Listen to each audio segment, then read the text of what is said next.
If you are listening to this podcast, it means you're searching for someone who understands you, someone who gets you. You are yearning to be understood and to belong.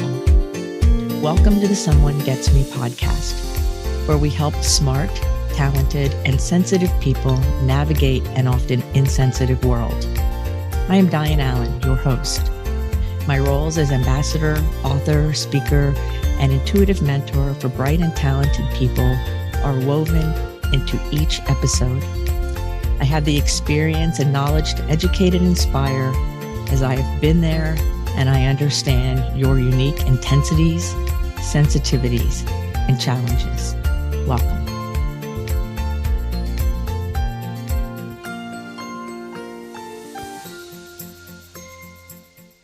Mental health for visionary leaders. Hi friends, it's Dianne, and we're today going to talk about our mental health. Our mental health is not just about whether we have a diagnosis or not, or if we're sick, because health is not the absence of sickness. Health means that we can function as we desire, optimally as we desire. So physical health means our physical body can do what we want it to do when we want to do it. So an athlete's physical health might be different than someone else's, right?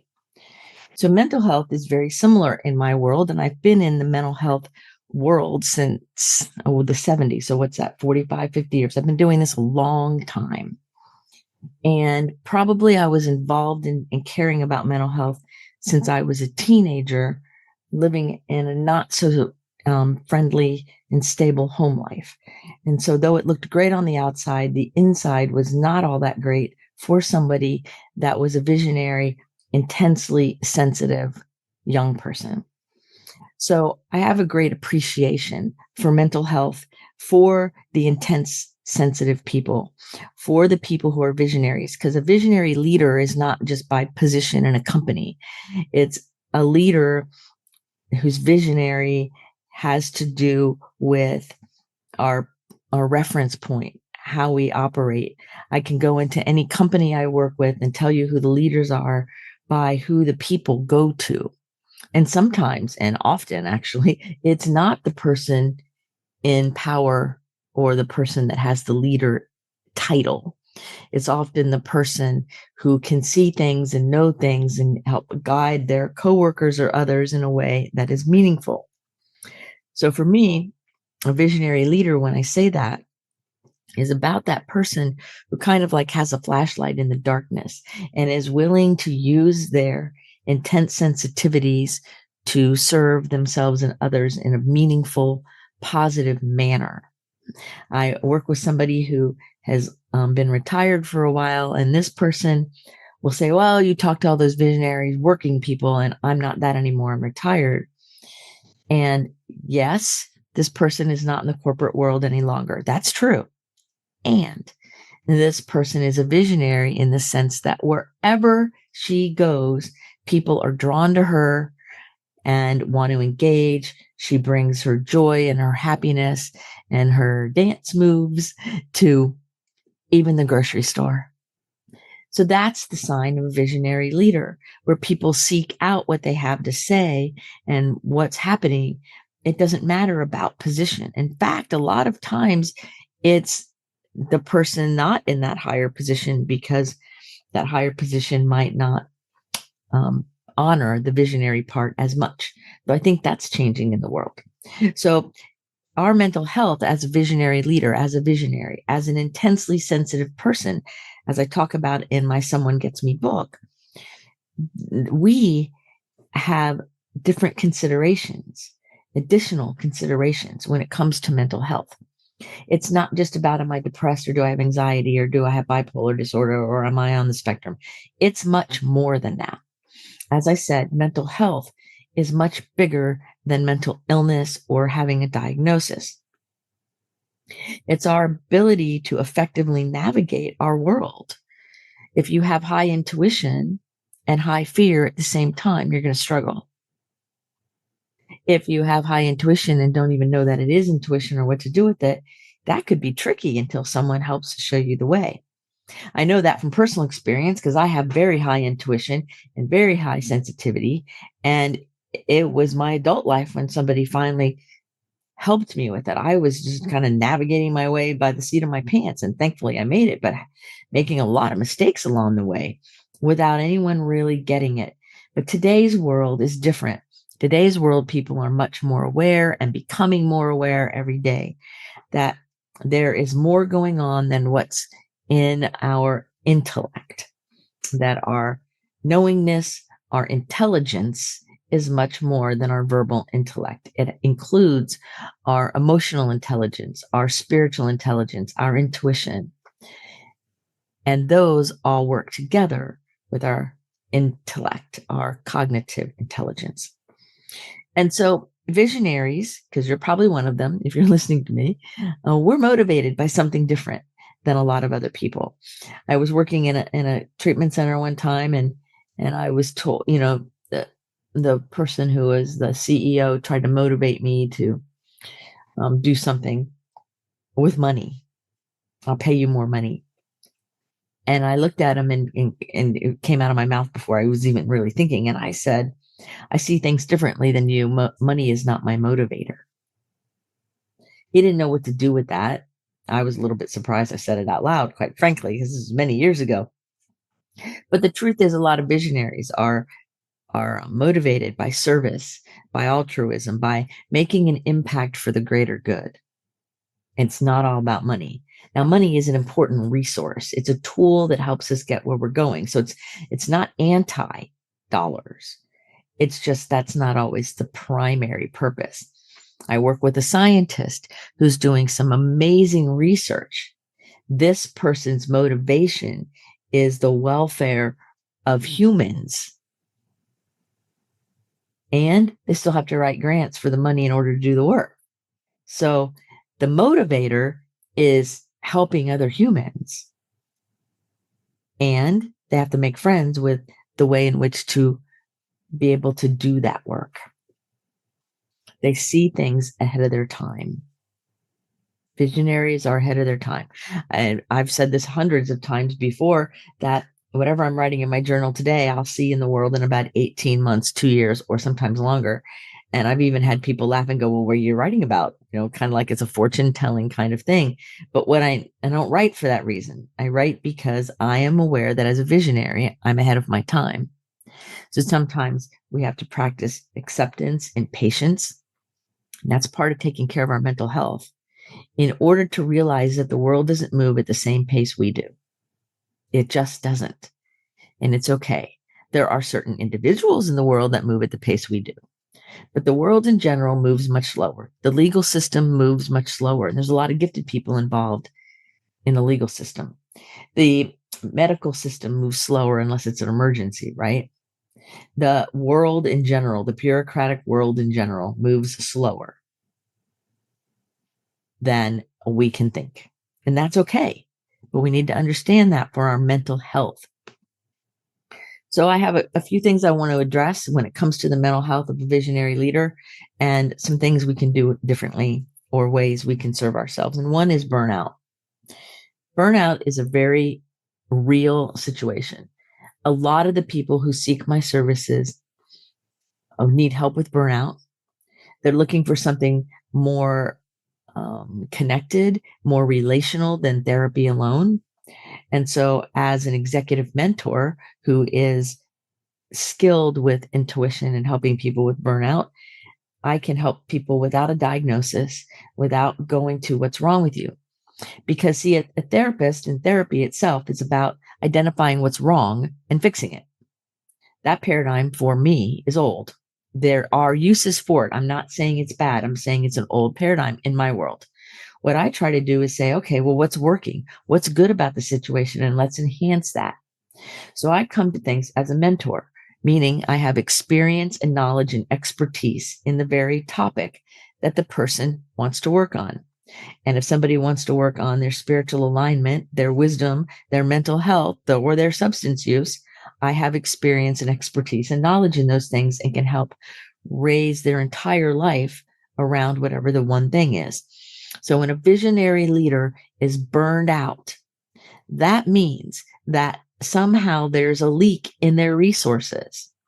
There is a leak, whether it's people around them, whether it's belief systems they have, whether they're working too hard because they're still in the old paradigm of we're machines, not beings.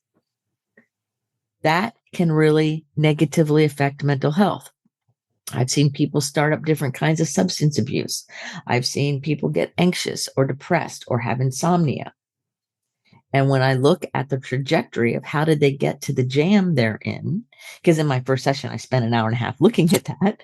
Okay, well, if we can look at how it started and what's going on and the road it took, we can then see an avenue to freedom, an avenue to feeling alive again and alleviate burnout in a very real way that will also not label the person as something wrong with them. Because a lot of times people get burned out because they're doing too much of things that are right. In other words, giving too much to people who and others in situations and companies that don't respect them. Because see, big companies don't respect their employees. I have somebody that I've been working with for a while, and she was working for a fairly large company, and there was a lot of, I'm going to say static, a lot of thrashing around the static and things, and people of different areas and within the company that then impacted her work, right? And I kept having to say, they don't really care about you, the person, they care about the work getting done. Because in any company that you're in, large company that you're in, if you were to be gone tomorrow, it would be very short order before your work would be getting replaced by somebody else. And then pretty soon they wouldn't even hardly remember you unless it was somebody who's been there and made friends with you. Because that's how the bureaucratic system is designed and built. If you are a clerk in a court, you're working for a big company, the government, right? And then you don't come to work anymore. Wouldn't be long before your work is going to be delegated out and you're doing things. Same thing with parole officers, all of it. Because that's the way they're designed. And I'm not making a statement whether it's good or bad. I'm just saying that's the way it is. So if you are going to give more than you are receiving from any certain situation, you are going to get burned out. So if all you're receiving is a paycheck and you're not receiving any other kinds of connection or sense of purpose or having things be part of your legacy or your mission, and you're not getting fed in some certain way from whatever work you're doing, and you're giving, and that's cattywampus, you're giving more than you're getting, you're going to create burnout. Now, I've experienced burnout several times in my life and in my career for that very reason, because I've worked over a lot of my career with people with substance abuse. And in the very beginning, I remember saying, I'm going to give all I can. And then anybody who passes away, I'm going to go to their funeral. Well, that didn't last very long because people die of substance abuse so much. I was like, past people, it was too much. But then I also realized I was giving more to people than they were giving to themselves. So many years ago, when I would burn out, and the average amount of time somebody stays in that field is 2 years because of this. Being an empath and being caring, and I can see, because I'm intuitive, I can see the road. So would be very easy for me to keep giving when that person isn't giving to themselves. So many, many years ago, when I learned the lesson the hard way, I started saying, I give to you to the level that you're giving to yourself. So if you're not putting any effort in, I'm going to put very little in. If you're putting a lot in, I'm going to put a lot in. So in my mentoring world right now, when I work with people, they can call me anytime or send me an email or text me. Because if they're putting a lot of effort in, I'm going to match their effort. But if they're not putting much effort in, I'm not going to match the effort, because it will burn me out. And then I'm not good for myself or others. So I allow my client to take the lead. And then I don't get burned out. How's that? So there's a way to get things back in balance. So if you're sitting here going, oh my God, I feel really tired and I'm burned out and I'm so sensitive and I don't know what to do, and oh no, then there is always help. There's always a way to get out of it. So call me, I'll help you. Or if you're looking at it and going, man, I've done that before and I don't want to do it again, you can learn some things about keeping the energy balance, the flow in and the flow out. I kind of look at it as breathing, right? If I'm breathing in and I'm breathing out at roughly the same amount, things are good. But if you start inhaling too fast or exhaling too long and you get your breathing out of alignment, you'll either get dizzy, you could pass out, you could hold your breath too much and make anxiety happen. Our beings, our bodies are meant to have that rhythm to it. So same thing with our work, with our family, with our life. Now, there's always situations and life events and things that happen where we give more than we're getting. You know, I had a friend several times over my life, actually, friends in crisis, and I was giving more than that friendship was giving me, but it was temporary, and we both knew it. And there have been times where I needed assistance and help from my friends, and they gave to me more than I could give to them in that moment, and it was temporary. So in those situations, visionary leaders, to take care of our mental health, we learn how to take much better care of our own well-being. We eat healthier, we maybe journal, we meditate, we spend time nurturing our inner selves. And then when we're done giving the more or receiving the more, we're back in our more life of equilibrium. We make sure that we nurture those areas that maybe got mildly depleted. So one of the ways to not have burnout is to spend about 30 minutes every day investing in your mental or belief systems, 30 minutes in your emotional health, your spiritual health, your physical health, and your social connections. All 5 areas. About 30 minutes a day investing in those. And that means connecting with others, not over text, by voice, or in person or video. That means journaling. That means eating nutritious food. That means getting sun on your face. That means putting your feet on the ground.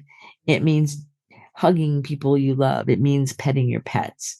It means taking every area of your life, physically, mentally, emotionally, spiritually, and socially, and investing 30 minutes every day improving or enhancing or feeding that part of you.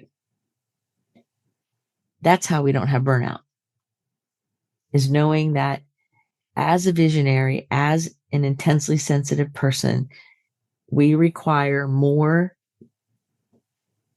connection and daily effort to maintain our equilibrium than maybe somebody who's not as sensitive as us.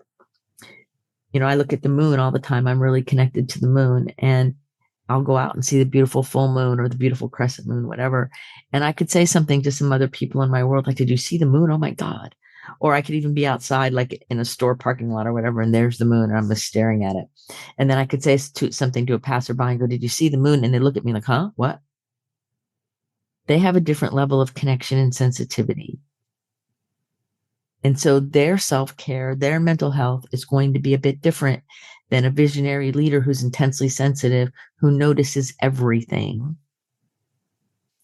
So if you're a visionary or you're an empath and you're really sensitive, your mental health, your self-care, your way of navigating is going to be a bit different than someone who is not as intense and sensitive as you.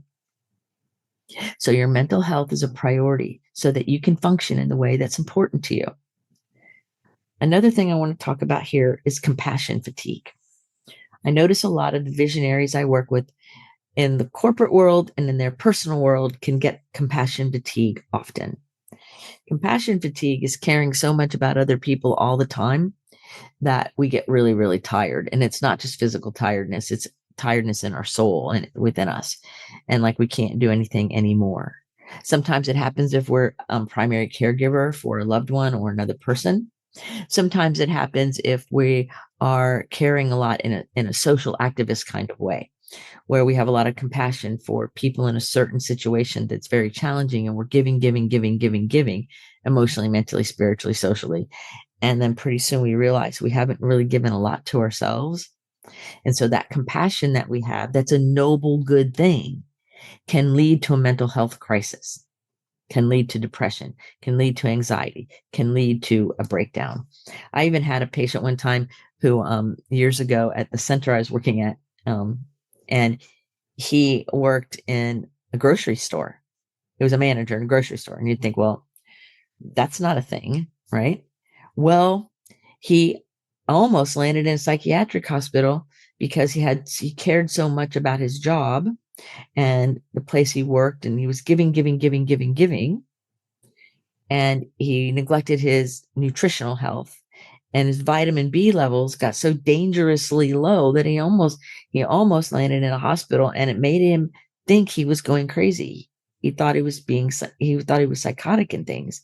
So he had to take a bunch of days off, and we had to do a lot of work around what is happening here, that you're giving so much because you care. That's a form of compassion, that it almost broke you down.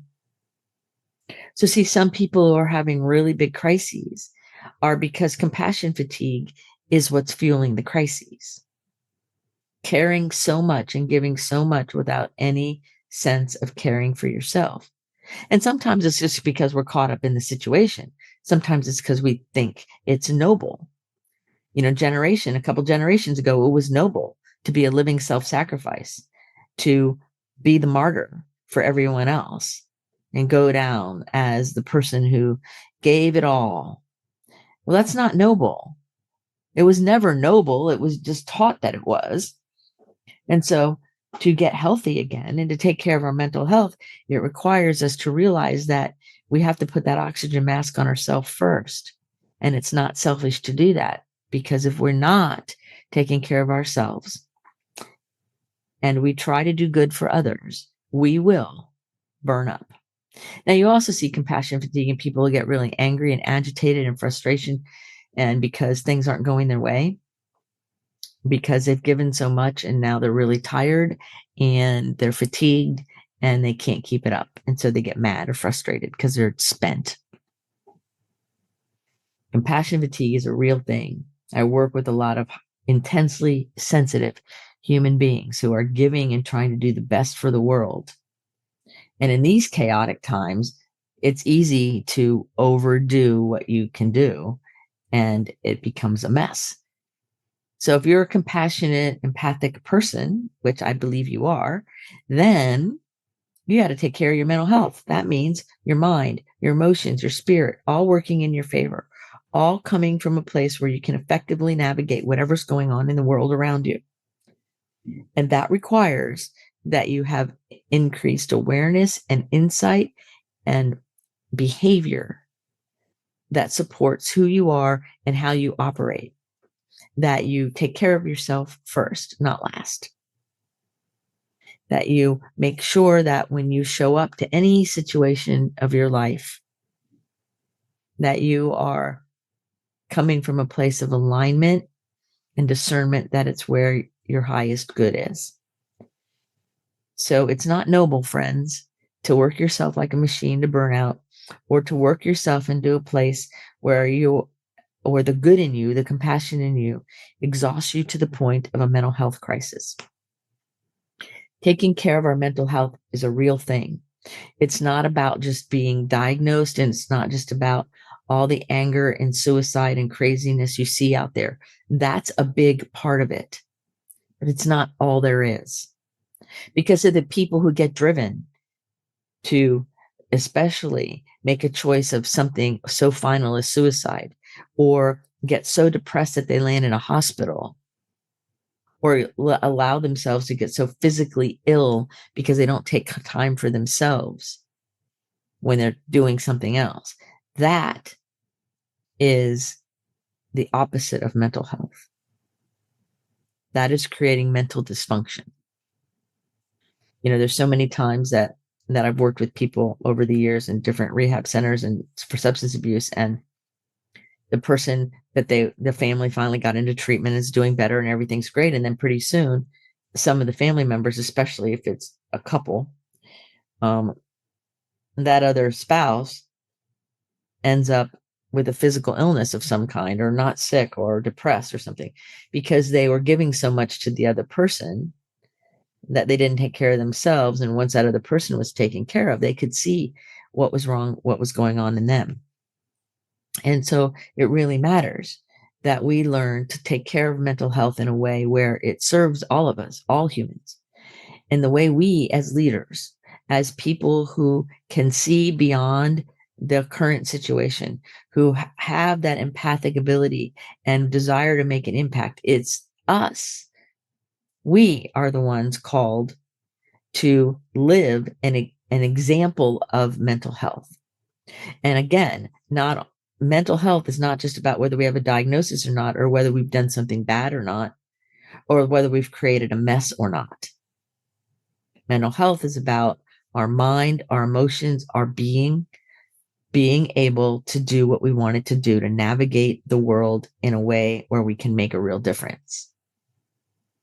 So the depression that a lot of the people have when they call me, the anxiety, a lot of the thing that a lot of people have when they call me, or that just feeling stuck.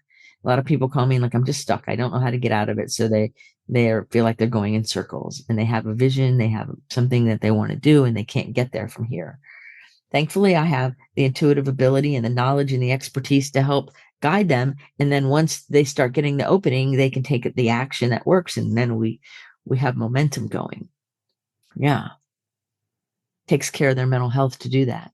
Because if you have a vision within you, or your heart's desire is really strong and you can't see how to do it, or you think it's too big for you, or the obstacles feel bigger than the vision, that can create challenges. So having another person in your corner pays off. I think all humans need to have somebody in their corner, whether it's a counselor or a therapist or a good friend who has a lot of knowledge about what's going on, or a coach for certain things, or a mentor, somebody. That's why in graduate school, when you have a professor who's showing you the way, they're your mentor. That's why in companies now they call it a mentor when they assign you somebody. But not oftentimes there's new people, coming into the industry or coming into the field, and those of us who've been around a while kind of take them under our wing and we mentor them because we have knowledge and expertise and skills. And those things are important. So when you have the knowledge and the expertise and the skill and you refuse to share it, you're harming your own mental health. But you share it with healthy boundaries. You don't give more than you receive. I mentor a lot of people, and I always make sure that that balance is there. So sometimes what I'm receiving is a great conversation or an insight, or the fact that I get to see somebody smile authentically for the first time, when the first time I met them, they weren't smiling a whole lot. There's lots of different ways, but compassion fatigue and burnout are two very real situations that affect our mental health as visionaries. And it often affects us differently than non-visionary people, non-intensely sensitive people. Sometimes I think they might have it a little easier. They have their own challenges. But if you're intensely sensitive, it's important that you understand that your wiring is different. And different wiring requires different self-care. Radical self-care is vital. And radical self-care doesn't necessarily mean more of the same thing. It means a different quality, not necessarily quantity. So take care of your mental health, friends. Take care of who you are. Have healthy boundaries that are not squishy. Make sure that you get the sleep and rest and nurturing that you require for your own sustainability. Make sure that you are living authentically, and that the balance between what you're giving in compassion and love and care and what you're receiving from the world is aligned. Knowing that we sometimes receive from places other than where we give. So you might help a person over here, and then over there is where you receive extra rest or extra care that then fuels you. It's not always a tit for a tat, one for the other. It's not always I did for you, now you do for me. That's old school. That's old. That's unenlightened. Visionaries see it differently. We don't operate the same. It's time to allow ourselves to discern and stand in the authority of who we are as visionaries, taking care of ourselves in radical ways that serve us and our world more effectively. So friends, until the next episode of Someone Gets Me, keep your face to the sun so the shadows fall behind you, because you're a rock star. You're here on purpose with a mighty purpose. And I wish you all the health, benefit, welfare, kindness, compassion, and love that you could ever experience. Go out there for the rest of your day today and allow yourself to feel the yumminess of your own life. Until the next episode, this is Dianne saying, be well. Are you tired of searching for someone to understand you? Join our Facebook group, Someone Gets Me. In this group, you will be able to connect with others who are intense, sensitive, smart, and talented. I share my insights and teachings, and you can connect with others in a real, authentic, safe forum. So join us today. Someone Gets Me.